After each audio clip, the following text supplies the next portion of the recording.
tonight.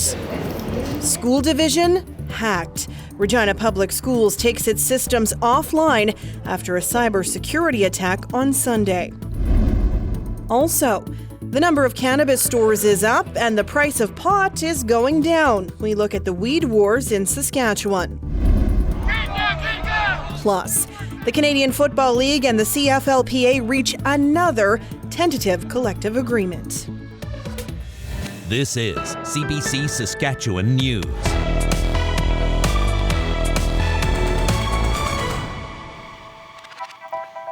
It is Thursday, May 26th, and the CBC Saskatchewan News starts right now.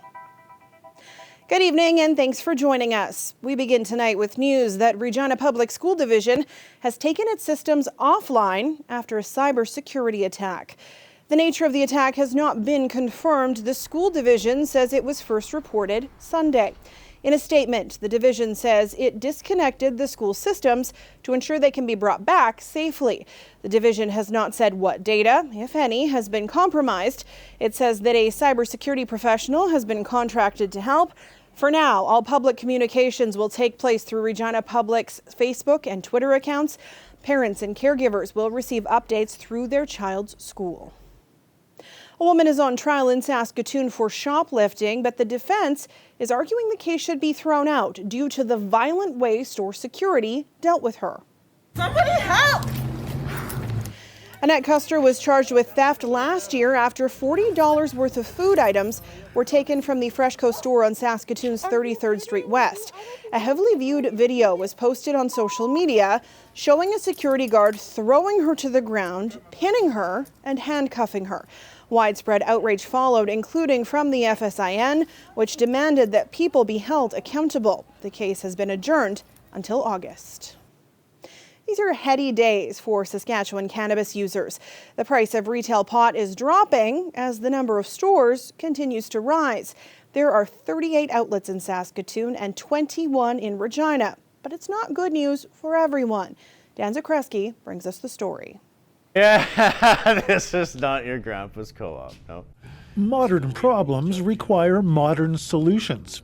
For Jim Southam, it's heading a cooperative for cannabis retailers and offering the sort of variety the Woodstock generation could only dream of. You know, the vape carts or gummies and chocolates, you know, concentrates if that's your thing, drink powder beverages, drops, ready to drink. It's a good time to be a cannabis consumer in Saskatchewan, but it's not so good to be on the other side of the counter. Southam says it's a rough business. Saturated, you know, it's cutthroat competition. It's we're seeing, you know, just an influx of everyone wanting to get into the industry, you know, can now open a store. Saskatoon has 38 stores now and should break 40 by this summer. An economist from the U of R says that's likely too many for the market. Now we've probably missed our sweet spot where there's going to be a stable number of stores. And unfortunately, some of these retailers are probably going to find that this industry just doesn't work for them. Southam says that the layers of rules also make it hard to run a profitable business. Now, while recreational cannabis is legal, the stores are not allowed to advertise on television, the radio, or in newspapers. He says that at least letting customers know where they can get the best deals would be a good start. Dan Zakreski, CBC News, Saskatoon. Paramedics in Saskatoon have noticed a huge spike in the number of people it is treating for overdoses with naloxone or Narcan. Since 2019, the amount given out has gone up 500%. In 2019, paramedics gave Narcan to 132 people who overdosed. In 2021, that number went up to 609. That doesn't include Narcan administered by police officers, fire department officials, or other people nearby. People who work in harm reduction say the increase is directly related to the province not investing enough to help people before they get to the point of overdosing. Right now, by not investing in services like harm reduction and safe consumption sites and not having a full spectrum of services readily available to people that use substances, that we are costing this province billions of dollars each year. and that by withholding these funding streams and not investing in our community, the taxpayers are spending more and more money every year. Prairie Harm Reduction is the province's only supervised consumption site. It's repeatedly asked for funding increases and been ignored in provincial budgets. That said, the government has distributed 29,000 take-home Narcan kits. Hospitalization numbers related to COVID-19 continue to fall in Saskatchewan through this month. The government's latest weekly situation report was released this afternoon. The data reflects what happened between May 15th to the 21st, with the exception of hospitalizations. As of yesterday, there are 258 people with COVID-19 in Saskatchewan hospitals. It's a decrease of 12 patients from last week, but a significant decrease from this time last month when there were 409 patients in hospital. 10 people are currently under intensive care. There are 12 new deaths to report. 8 of them occurred during the reporting period. The other 4 happened between November 18th and May 13th. The pandemic death toll now 1,376. It's been more than 6 years since Michaela Bali disappeared from Yorkton. She was 16 at the time, last seen at the bus depot in April of 2016. Now, a new initiative involving Washington State troopers and the RCMP is highlighting Michaela's disappearance. New photos of Bali that have been digitally age advanced have been put on 2 semi-trailers. Those trailers will travel across North America in the hope of generating leads. The trucks and their matching trailers were unveiled yesterday in Blaine, Washington. An RCMP spokesperson says about 800 tips from all over the world have been reported to police in connection with Michaela's disappearance. Anyone with information about her should contact RCMP. The Buffalo Pound Water Treatment Plant will be getting a $222 million overhaul. The plant was built in the 1950s and hasn't seen any major upgrades for decades. People living in Regina and Moose Jaw get their drinking water from the plant, and with climate change, the temperature of the lake is going up, and the current technology can't keep up with demand in those conditions. The new technology is called dissolved air flotation. When you open up a can of Coke, the fizz that comes out, it's similar to that, but it's on an industrial scale. So it's not like a small can, it's on a, we can produce right now up to about 205 million liters of water in a day. We don't typically, but we could. In this case, this new system will allow us to go up to 250 megaliters per day if need be, and be able to treat it with that technology. Johnson says these upgrades should make fresh drinking water sustainable for the next 25 years. The upgrades to the plant are expected to be complete by 2025. The Canadian Football League and the CFL's Players Association have reached another tentative deal. The CFL released a tweet just before 3 o'clock that they'd been informed that players are voting on it today. Many local pubs and restaurants are hoping players agree to it versus potentially going back on strike or being locked out, delaying the season. In Regina, the co-owner of the Lancaster Tap House says fans have been looking for a place to enjoy sports with their friends. He says the past 2 years have been challenging for the game and his business. I think it means a lot to a lot of people. I think it signals, normalcy. I think it signals getting back to, the way things were. Obviously, football means a lot to us here, so there's a lot of people excited to just get a pint of beer, and I've always said there's nothing greater in the world than a Saturday night in August at Mosaic Stadium with a pint of beer and a great football game, right? And so we need that. The Canadian-American ratio and salaries were among the sticking points for the CFLPA. We don't know what's in the latest deal, but the previous deal limited the number of American players who could qualify as Canadian based on years played. The CFL also offered teams a $1 million ratification bonus. It was another gorgeous day in southern Saskatchewan. Lots of people getting in their steps and soaking up the sunshine on the paths around Wascana Lake in Regina. So, how long will the warm weather last, and when are we due for some rain? Ethan will have all the details in your forecast after the break. Stay with us.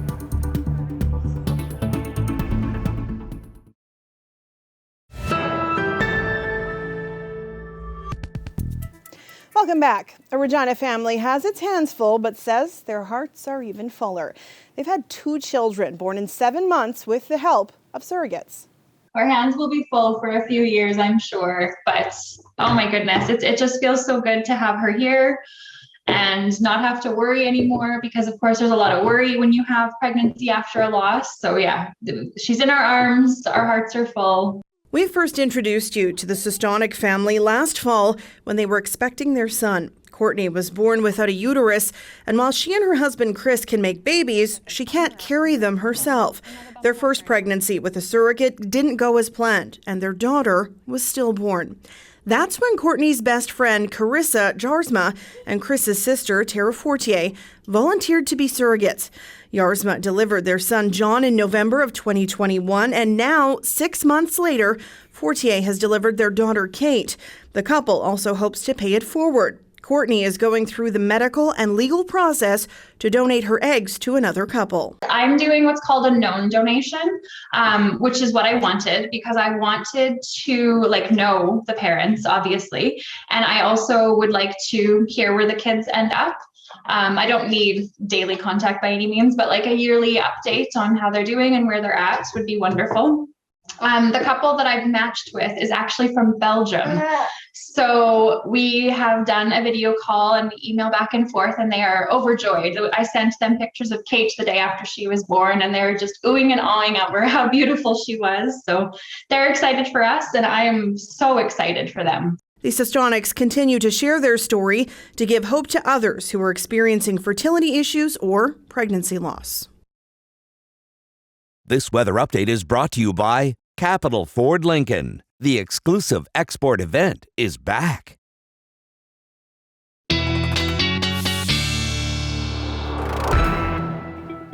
And Ethan William joins me now. Some sun, some nice temperatures, the wind not too crazy. I feel like we could live with this all summer. Yeah, we've really hit our ideal weather for sure. And me too. I wish every day could be like this. We know it can't be, but wouldn't that be great? And still nice right now across the province pretty much, save for that far northeast part of the province where we're seeing highs only in the single digits right now. But much of south and central enjoying highs today and temperatures right now in the low to middle 20s. 23s across the board in many locations, including Regina, Moose Jaw, and Saskatoon. We are watching some shower activity on radar now. This band of storms moving out of the east central part of the province and up around Meadow Lake, moving into the Prince Albert area. Some non-severe storms at the moment there. Now, we did have a severe thunderstorm watch in effect for the Hudson Bay and the Kamsack Kenora areas earlier this afternoon. That has since ended, I'm pleased to report, and now those watches are still in effect for a portion of Manitoba where those storms have moved into. But tomorrow, our severe threat moves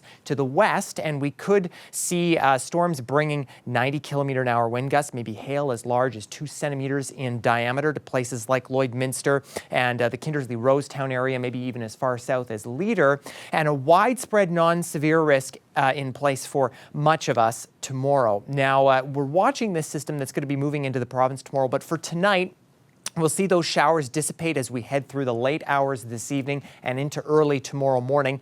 It's this low-pressure system that's developing out of Alberta that's going to trigger off those storms. And as part of that system, we could see some showers in the south part of the province, Regina picking up a few millimeters of rain, and then it intensifies as it moves in to Manitoba. And then Saturday, another system will be bringing some significant rain to portions of central and northern Saskatchewan. And then we settle in for a rainy period for a while after that. Wind gusts tomorrow in the west central part of the province will pick up as that system moves in, and then they shift to the east as that system moves through. Gusts could be up to 40-50 kilometers an hour on Saturday in Regina. Now, we did get our crop report today, and all of this rain, not great for farmers in the east central part of the province, as you can see there. Now, about half of crop is in the ground. That's up from 33% last week. We should be just over 3/4 of the way for this time of the year, according to the 5-year average.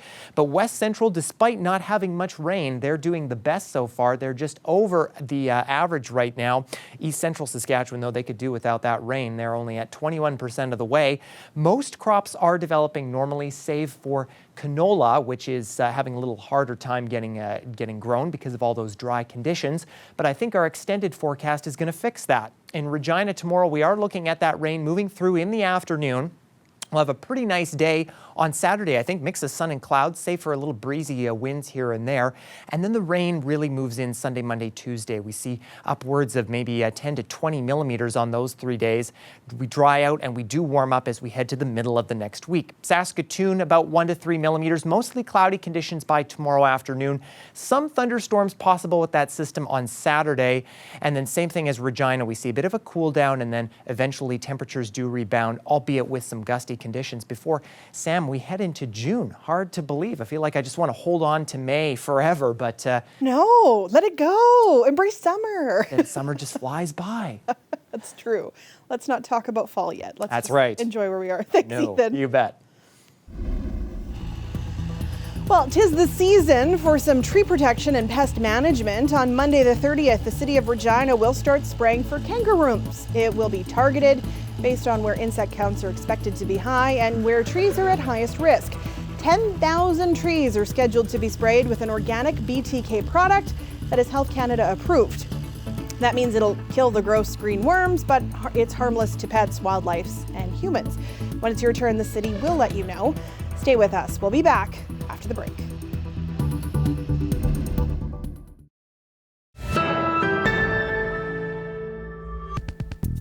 Videos have emerged from Tuesday's school shooting in Texas that show parents imploring police to storm the building. Today, though, police said tactical units were needed for an assault and that the rescue operation was immediate.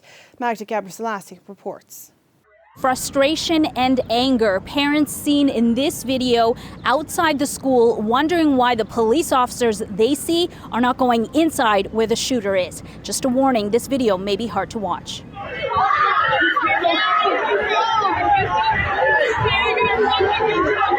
Jacqueline Cazares' father said he tried to go in. I mean, I wasn't rushing in, but I was willing. I even asked the cops, like, y'all need help. Like, I could still carry her myself.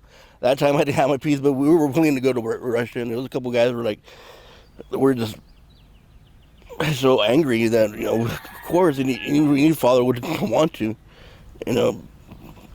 but. Did the police keep you away? I mean, they didn't physically push us away, but, they just kept on pushing us back, just slowly, and then more got there, and they're like, you need to let us do our job. Now he and so many others are mourning the loss of their children and demanding answers from the authorities on why it took so long to stop the attack. There's a lot going on, a lot complex situation. They're measuring. Approximately an hour later, U.S. Border Patrol tactical teams arrive. They make entry, shoot and kill the suspect. Everyone here is struggling to make sense of any of this, including Fernando Rodriguez. The 9-year-old was in the school when the shooting started. I hear a lot of gunshots in front of my class. What did your teacher tell you at that time? To hide and be quiet and be quiet before they don't get us. How long were you hiding in there? I don't know. Do you remember looking around at your classmates, seeing anything? What do you remember? I just remember hearing the gunshots, the shooters shooting everywhere. So today he returned to the school to lay flowers and remember his classmates and the teachers who never got a chance to make it out. Magda Gabriselassie, CBC News, Uvalde, Texas.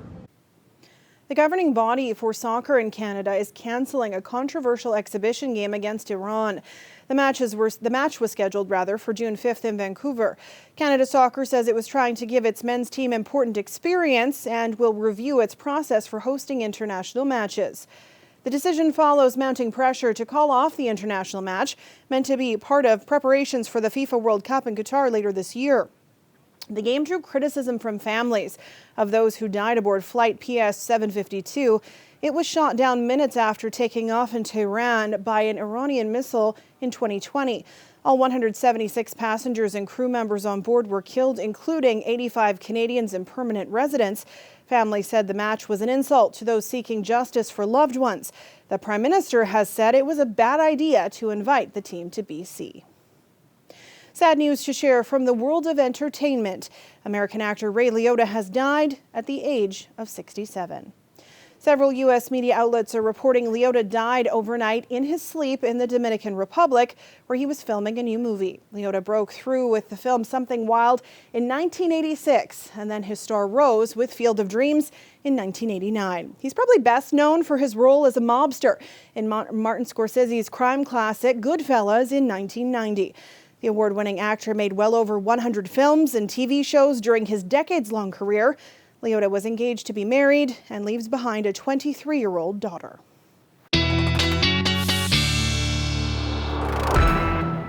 And Ethan is back with one last look at tonight's weather. And we'll be at 16 degrees at midnight in Regina, Sam. Those winds dying down, gusting under 20 kilometers an hour. We'll see partly cloudy skies. Those partly cloudy conditions will stick with us by the time we get to tomorrow morning at 8 a.m. We'll rise a degree to 17. Winds will pick up to just under 30 kilometers an hour. And then cloud cover builds in, and we could be seeing some showers by the time we get to the noon hour, about a 40% chance there. Now in Saskatoon, we'll be down at 14 at midnight. Gusts out of the northeast, just under 20 kilometers an hour as well. We'll also be at 17 with a mix of sun and cloud tomorrow morning. And then as we get to the noon hour, we've already reached our daytime high, 23 degrees, cloudy conditions, some breezy southeast winds. And Sam, we could see some rain build in the afternoon. Not a bad Friday. Thanks, Ethan. You bet.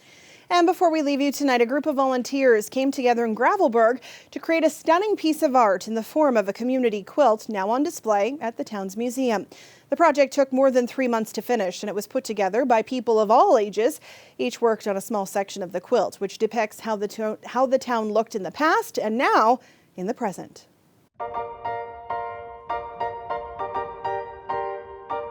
We had a new member on our museum board, a lady who moved a few years ago to Gravelbourg, and she's an artist. And she suggested that we would make a community quilt.